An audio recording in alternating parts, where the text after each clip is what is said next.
to AP World History. We're going to look at Chapter 16. We're going to be looking at the world economy. Now, in Chapter 15, we saw that there was a shift of power from the east to the west, or at least a gradual shift.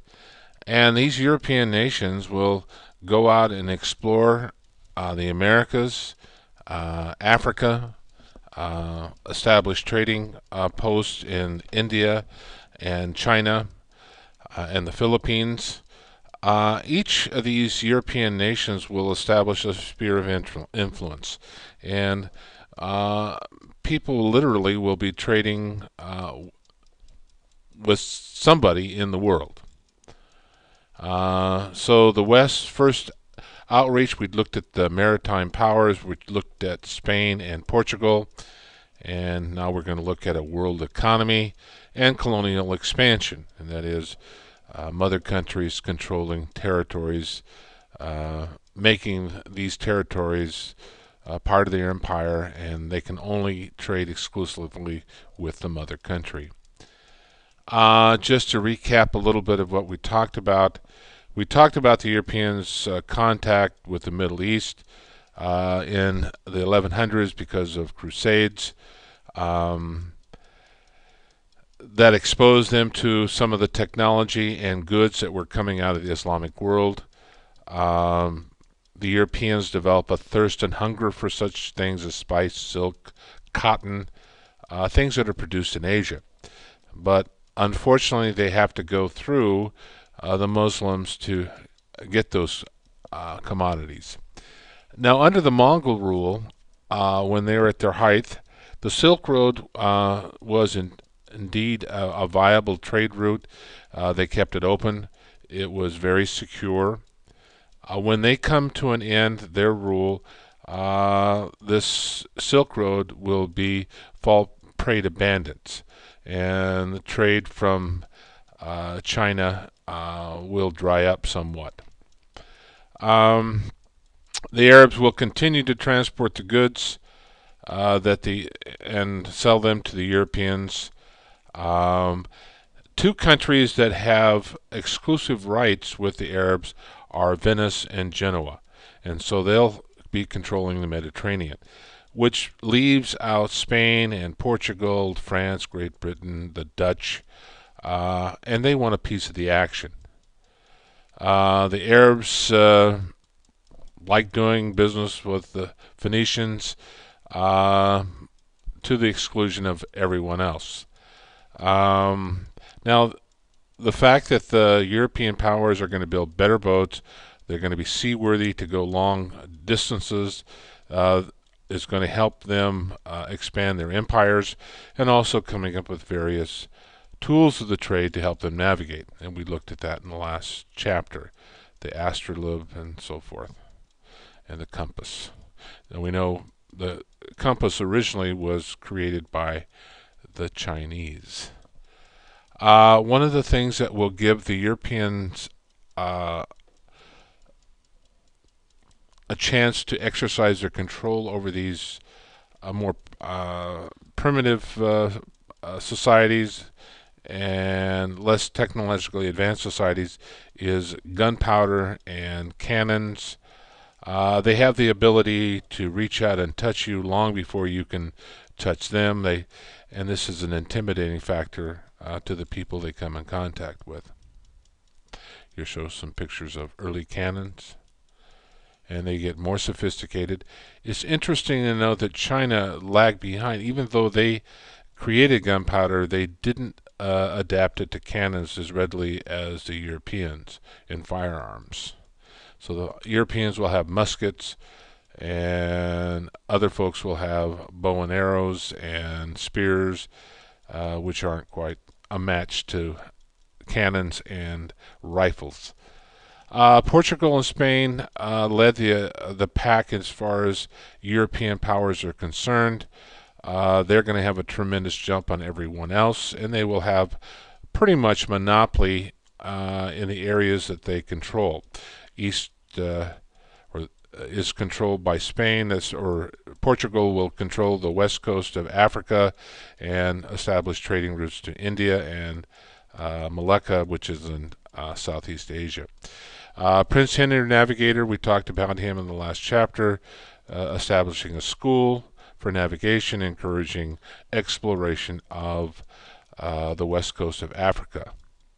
One of the things that they will bring back, or things that they will bring back, are pepper, spices, slaves, stories of gold, all spurring more interest in Europe to find a way to India and China. Here again shows a picture of Prince Henry the Navigator. We talked about Vasco da Gama establishing contact with India at Calcutta and Goa. And then later the Portuguese will establish trading posts with Indonesia, Malacca, and China in Calcutta. And in Japan, Nagasaki. This shows a monument to Vasco da Gama at the Cape of Good Hope of South Africa, commemorating his accomplishments. It shows a picture of Vasco da Gama. Landing in Calcutta.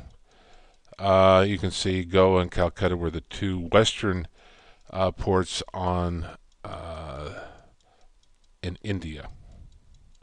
And he will establish ports along the east coast of Africa. Another important component of this overseas expansion by Europeans, of course, would be the Spaniards. Christopher Columbus leading the way. Then the Spanish hiring Ferdinand Magellan to circumnavigate the globe and establishing contact with the Philippines, and he'll die on the way.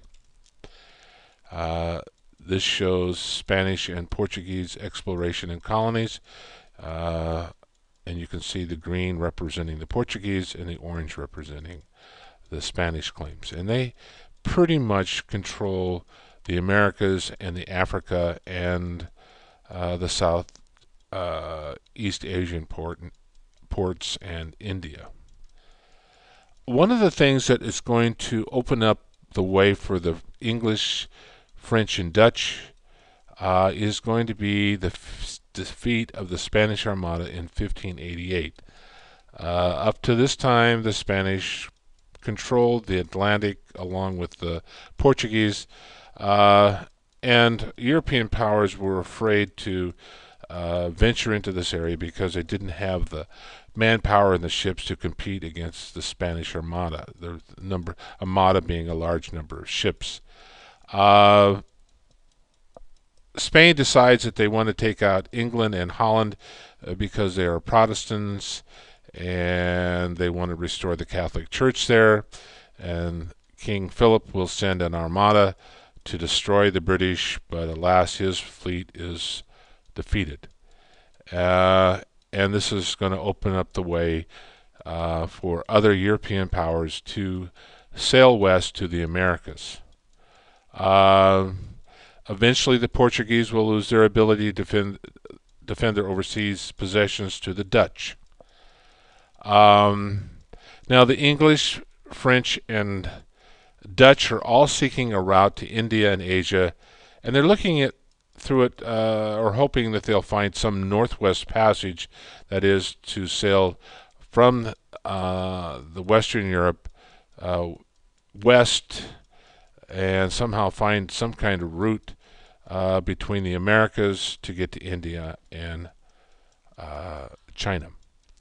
And they'll all explore the Caribbean, North America, and each will start laying claim to their particular territory that they've set foot on. France will explore and claim Canada, India, and the Caribbean. The English, North America, Caribbean, India, and Asia. There'll be some overlap. The Dutch will explore and claim parts of North America, particularly in New York area, Indonesia, and the tip of Africa.